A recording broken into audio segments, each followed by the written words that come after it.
Unacademy. Let's crack it. नमस्कार दोस्तों, सन 2019 के अंदर इटली ने ऑफिशियली चाइना के बेल्ट एंड रोड इनिशिएटिव को ज्वाइन किया था, जिसके बाद इटली पहली वेस्टर्न मेजर इकोनॉमी बनी थी जो चाइना के बेल्ट एंड रोड इनिशिएटिव के अंदर जुड़ी थी।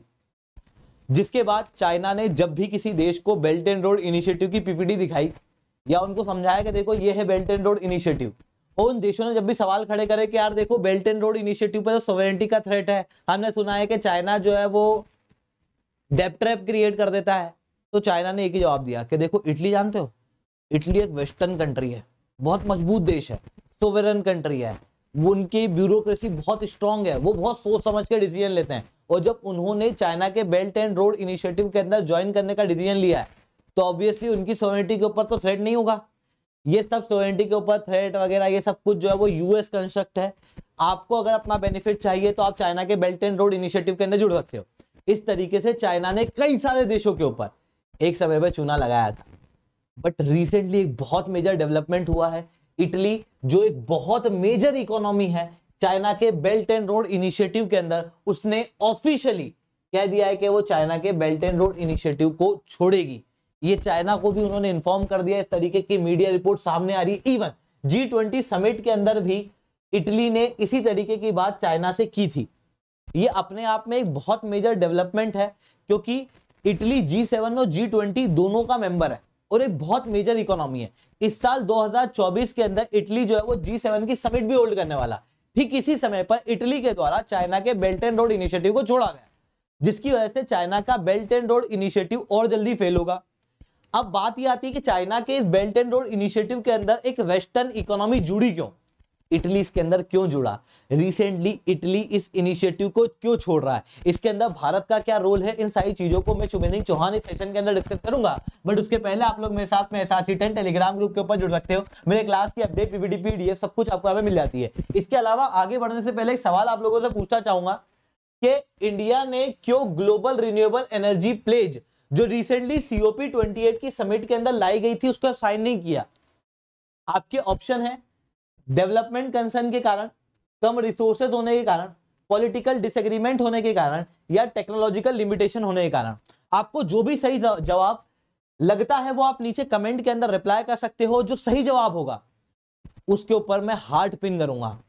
अब दोस्तों बात करते हैं कि चाइना के बेल्ट एंड रोड इनिशिएटिव को आखिर इटली ने ज्वाइन क्यों किया था। तो 2019 के पहले इटली की इकोनॉमी बिल्कुल भी अच्छी नहीं थी। पिछले एक दशक के अंदर इटली ने 3 बार रिसेशन झेला था। ऐसी कंडीशन में इटली को अपनी इकोनॉमी को रिवाइव करना था, जिसके लिए इटली को ज्यादा से ज्यादा एक्सपोर्ट करना था और इटली ढूंढ रहा था एक अच्छा मार्केट। उस समय पर 2 ही मार्केट पूरे वर्ल्ड के अंदर बड़े देखने को मिल रहे थे, एक था इंडिया और दूसरा था चाइना। इंडिया और इटली के रिलेशन बिल्कुल भी अच्छे नहीं थे क्योंकि एनरिका लेक्सी केस हो चुका था और अगस्ता वेटलैंड का केस हम लोगों को देखने को मिल रहा था। ऐसी कंडीशन में इंडिया एक अच्छा ऑप्शन इटली को नहीं दिखा दिया और इटली की पूरी रिलायंस उस समय पर चाइना पे हो गई। और उस समय पर 2019 के अंदर इटली ने चाइना के बेल्ट एंड रोड इनिशिएटिव को ज्वाइन किया इस उम्मीद में कि एक तो वो चाइना के अंदर एक्सपोर्ट कर पाएंगे, दूसरा चाइना इटली के अंदर इन्वेस्टमेंट कर पाएगा, जिसकी वजह से इटली की इकोनॉमी जो है वो रिवाइव होगी। इवन उस समय पर इटली के प्राइम मिनिस्टर थे कोंटे। हालांकि समय बदला, 2019 के बाद कोविड-19 आया, वर्ल्ड लेवल की जियोपॉलिटी बदली, चाइना और यूएस के बीच में ट्रेड वॉर शुरू हो गया, चाइना की असर्टिवनेस बढ़ने लगी, इवन यूरोपियन यूनियन का स्टैंड चाइना को लेके बदलने लगा। एक समय पर चाइना के बेल्ट एंड रोड इनिशिएटिव के अंदर ज्वाइन होने के लिए 2/3 यूरोपियन यूनियन के देश तैयार थे। आज यूरोपियन यूनियन पूरी तरीके से चाइना के अगेंस्ट में खड़ा है। ये इवन आज ही की न्यूज है जहां पर यूरोपियन यूनियन के चीफ क्लियरली चाइना को कहते हैं कि या तो ट्रेड गैप कम करो या फिर हम लोग हमारे टूल सैंक्शन इनका प्रयोग करना शुरू करेंगे। इवन इटली के अंदर गवर्नमेंट भी चेंज हो गई। रिसेंटली इटली की प्राइम मिनिस्टर है जॉर्जिया मेलोनी, जिन्होंने क्लियरली कह दिया है कि ना तो यूरोप को ना ही इटली को चाइना के फेवर में होने दूंगी। इवन भारत के साथ में इटली का रिलेशन भी चेंज हो चुका है, हैशटैग मेलोडी आ चुका है। इस बीच में जो अगस्ता वेस्टलैंड का केस था, एनरिका लेक्सी केस था, वो तो पता नहीं कहां गया, बल्कि इटली ने पहली बार भारत के साथ में एक बड़े दशकों के बाद डिफेंस पैक्ट साइन किया है। पार्टनरशिप और बिल्ड हुई, कई सारी चीजों के लिए एमओयू साइन किए गए। भारत इटली के रिलेशन जब बेहतर हुए तो इटली को भारत के अंदर एक अच्छा मार्केट दिखने लगा। वहीं जिस चाइना से जिस उम्मीद में बेल्ट एंड रोड इनिशिएटिव को ज्वाइन किया था वो उम्मीद पूरी नहीं हुई। इवन जब ऑफिशियली चाइना को कहा गया कि हम आपके बेल्ट एंड रोड इनिशिएटिव से निकलेंगे, उस समय पर भी इटली ने यह कहा कि हमारी जो होप थी, हमारी जो उम्मीदें थी बेल्ट एंड रोड इनिशिएटिव की तरफ से, वो उम्मीदें पूरी नहीं हो पाई।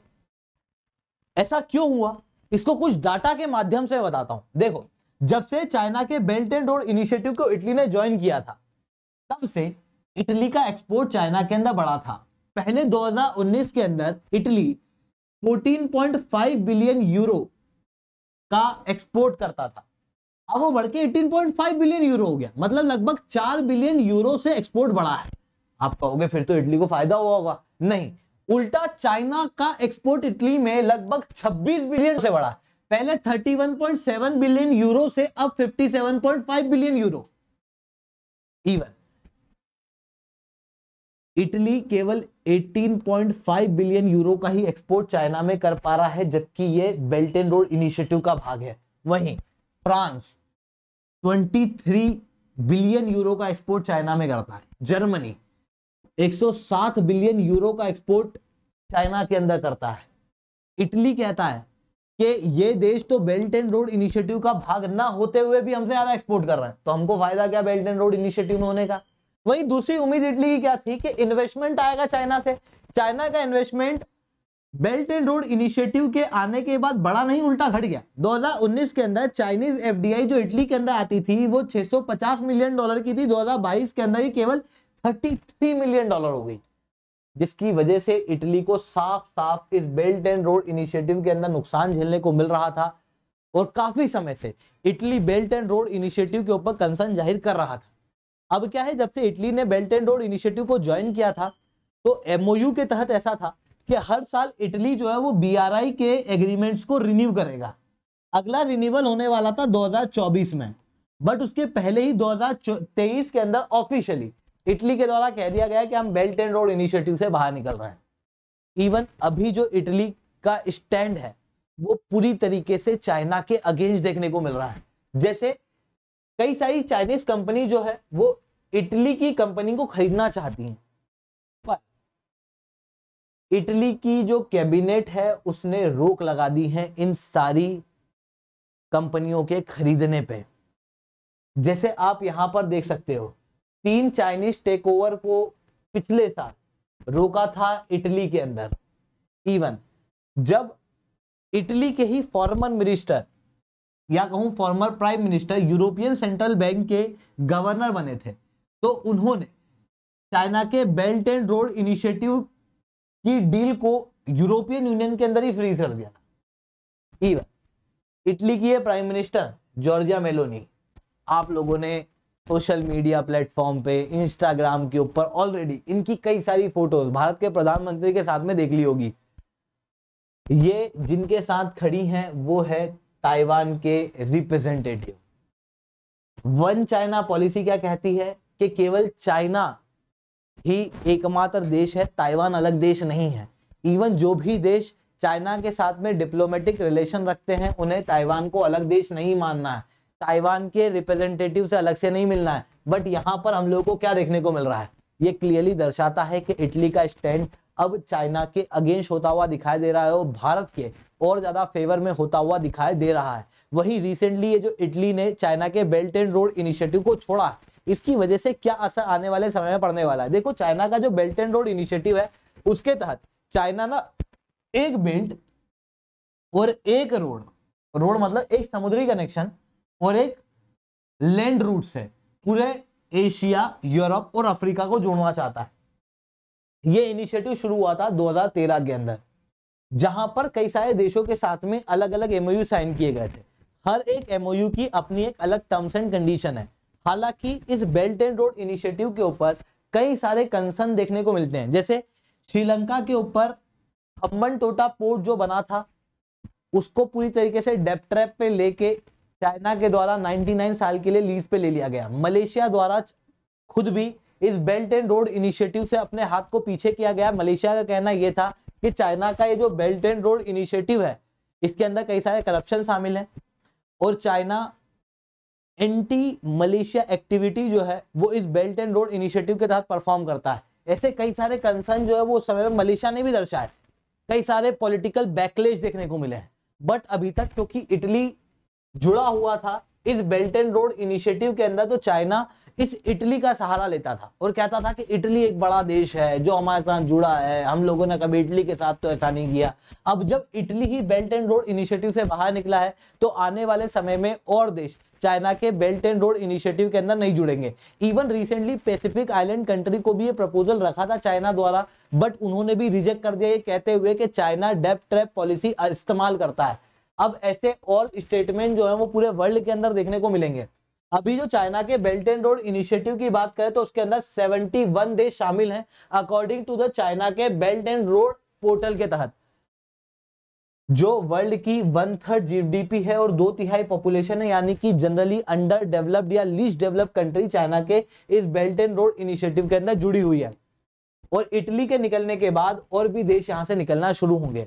दोस्तों आप लोगों को इस चीज के अंदर क्या लगता है आप नीचे कमेंट करके बिल्कुल से बता सकते हो। आज के लिए इतना ही रखते हैं। लेक्चर अच्छा लगा हो तो लाइक करना, लेक्चर बहुत अच्छा लगा हो तो ऐसा 10 कमेंट करना। इसके अलावा दोस्तों अगर आप लोगों को यूपीएससी सीएससी की तैयारी करना है और अनअकैडमी प्लेटफॉर्म के ऊपर आप जुड़ना चाहते हो, इंडिया के टॉप एजुकेटर से आप लोग पढ़ना चाहते हो, तो अनअकैडमी की ऑफलाइन क्लासेस खुल चुकी है दिल्ली के करोल बाग और मुखर्जी नगर के अंदर, वहीं प्रयागराज के सिविल लाइंस के अंदर।